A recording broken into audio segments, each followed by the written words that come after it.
मरो बात करो। दयूस वालिदैन का नाफरमान जन्नत में नहीं जाएगा, जिसकी बीवी पर्दा ना करे वो शौहर जन्नत में नहीं जाएगा।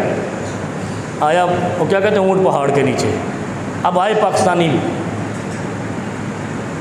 इतना हक हर मर्द का बनता है कि अपनी बीवी से कहे कि तेरा पर्दा मेरी बख्शिश है,